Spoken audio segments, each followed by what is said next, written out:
There are moments, rare moments, when silence doesn't feel empty, it feels dangerous. And on a winter evening in Kyoto, inside a small wooden dojo lit only by lanterns, a man named Haruki Sato learned this truth the hard way. He was facing Master Ishida, a former philosophy professor turned martial arts instructor, a man known not for strength, not for speed, but for something far more unsettling. He could win any confrontation without saying a single word.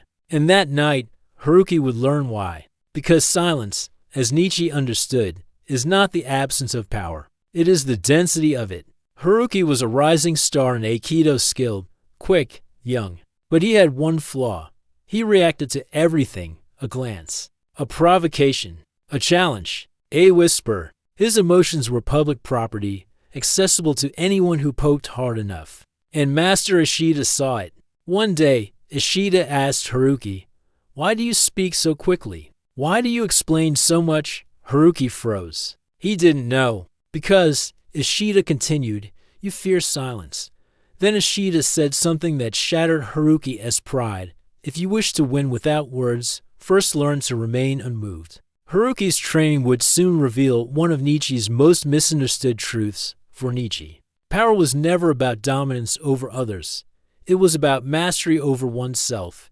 Not reacting, not explaining, not needing validation. He wrote, "The strong do not reveal themselves in reaction, but in restraint." To Nietzsche, the loud suffer, the reactive suffer, the easily provoked suffer. Because every time you react, you announce to the world, "You can control me." This, Nietzsche believed, is the true slavery of the modern mind. But Ishida, the silent master, transformed this philosophy into a skill, a strategy, a weapon. Haruki's first lesson was brutal. He had to stay silent while Ishida criticized him. For 10 full minutes, every instinct inside Haruki screamed, "Speak. Defend yourself. Explain." But Ishida said nothing more. He only stared.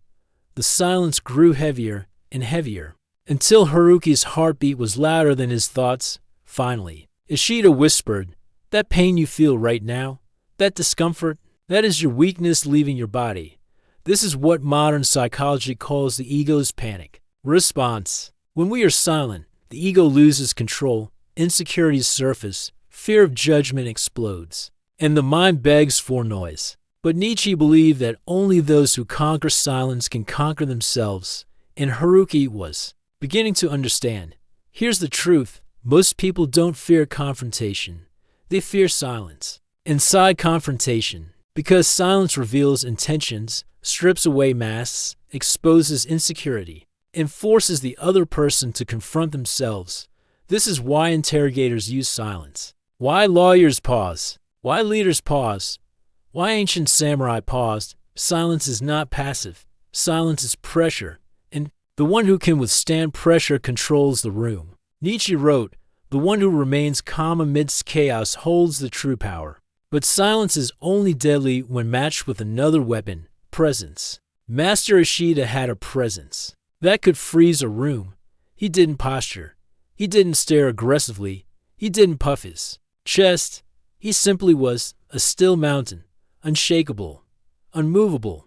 In Japanese culture, this is called Fudishin, the immovable mind, a mental state where you do not flinch, you do not react, you do not apologize for existing, you do not fear silence. This is the mental state Nietzsche described as the higher self, the person who no longer depends on external permission. Haruki wanted this, but to achieve it, he had to face the most difficult lesson of all. Ishida locked Haruki in a dojo room for 4 hours. No noise, no phone, no music, no movement, just silence. Haruki panicked. His mind screamed. Every insecurity rushed out at once. What if I'm not skilled enough? What if I fail? What if others think I'm weak? But slowly, after the chaos burned itself out, something strange happened. His breathing slowed. His thoughts softened. His mind cleared. For the first time in his life, Haruki felt peace. He understood the truth. You cannot win any situation until you first win the war inside your own mind. And silence is where that war is fought. Ishida now taught Haruki how silence manipulates psychological dynamics. First, silence makes the other reveal themselves. People hate silence so much they start talking to fill it. And in that talking, they reveal weaknesses, insecurities, hidden motives, and emotional cracks. Second, silence forces them to doubt their position. When you don't respond quickly, they wonder, did I say something wrong? Did I offend him? Is he planning something? Why is he so calm? Doubt is power. Third, silence reverses the power dynamic. The talker becomes the seeker. The silent one becomes the observer.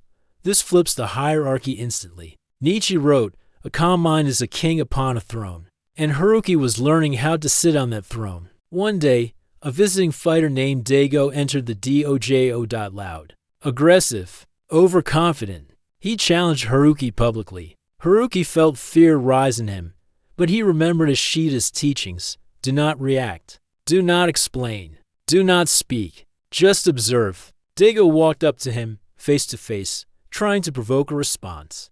Haruki said nothing. Dago grew frustrated. He raised his voice. He insulted him. He mocked him. But Haruki stayed still. Eyes calm, breath steady. Suddenly, Dago hesitated. His aggression weakened. His confidence cracked. His voice trembled. "Why aren't you responding?" Haruki finally whispered. "Because you don't deserve my energy." The entire dojo froze. Dago stepped back, defeated. Not by force, not by argument, but by silence. Master Ishida smiled. Haruki had passed. Here is the truth Nietzsche understood better than anyone. Most battles are lost the moment you open your mouth. You reveal too much. You justify too much. You react too fast. You expose your emotional map.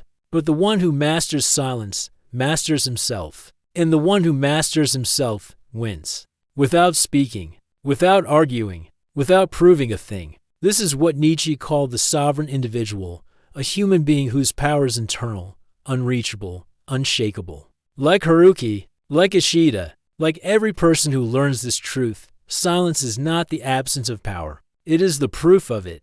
Now the question is yours. When someone provokes you, will you react like Haruki once did? Or will you breathe, stand still, and let silence speak for you? Say it in the comments. I choose silence. Those who understand will understand. Thank you for watching.